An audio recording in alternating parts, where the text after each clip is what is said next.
Welcome back, everybody. This week, President Donald Trump has asked the Supreme Court to allow him to fire Federal Reserve Board member Lisa Cook. The move comes just a day after the Fed cut interest rates for the first time in months and signaled that more cuts are likely to come later this year. The president has been critical of the central bank and Fed Chair Jerome Powell for months over keeping rates high. The Trump administration, now targeting Cook, sets up a test of executive branch power, of course, with big economic consequences. Joining us today, though, to explain more about what the Federal Reserve is and some of the history behind it is Michael Sury. He's an associate professor of practice in finance and the managing director for the Center for Analytics and Transformative Technologies at UT Austin. So thank you so much for being here. Thank you for having me. Yeah, we want to start off with just talking a little bit about what made the U.S. central banking system and the dollar such a global force. So the Federal Reserve is America's central bank, and it was established in 1913 to stabilize the U.S. banking system after a series of repeated financial panics. Over time, as the U.S. dollar became the world's reserve currency, the Fed's influence and its decisions started to influence a lot of global finance decisions. Today, the Federal Reserve's decisions to lower or reduce interest rates has ripple effects on everything from housing market to global exchange rates.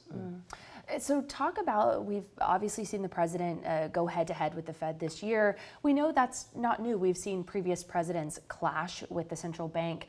Why might the priorities of the executive branch and the Fed be at odds at times? Well, the Federal Reserve has a dual mandate.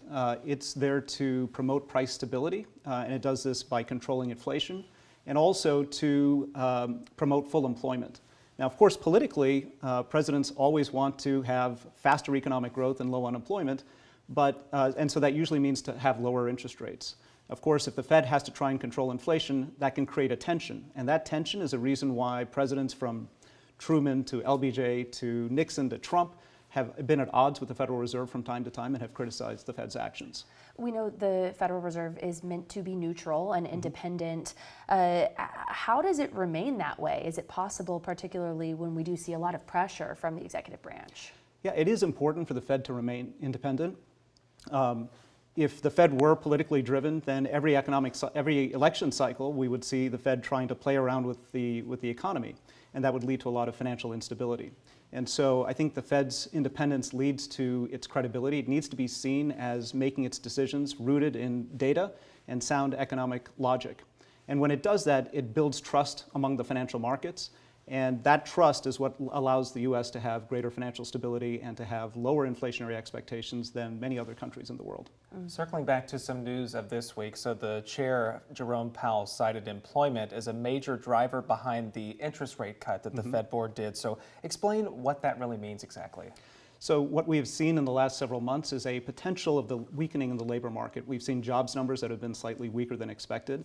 And what I think Jerome Powell is trying to do is head off any kind of economic weakness. And so what he's done is lower interest rates by 25 basis points in an effect to slightly stimulate the economy and hopefully stem the loss in the labor force. Looking ahead to the future, we know Powell said we could expect more cuts, but he also noted that there's no risk-free path for the Fed. So what does that mean, and what could we see when it comes to their moves in the months to come? So again, there's this tension between controlling for inflation as well as to try and promote economic growth. And those two things can sometimes be at odds. And we are at a point in the economy right now where that's potentially the case. So we are seeing that prices are still rising in many places, so there is still some inflationary pressure.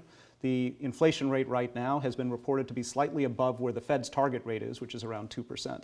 As a result, what the Federal Reserve has to do is walk this tightrope where they are stimulating the economy enough to promote labor employment, but at the same time trying not to stoke inflationary fears again. Just to cut to all the point of this, what should Americans expect with how quickly this interest rate cut could impact them, and where might they be able to see that?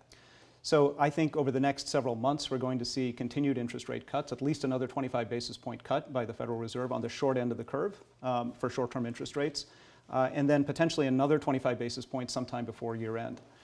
And I think consumers will see that almost immediately. The short-term interest rates affect everything from mortgage rates to credit card loans to their savings rates, et cetera. So consumers will actually see the impact of that in the next few months. All right. Something to watch for sure. Thank you so much for joining us and for the insight today. Thank you for having me.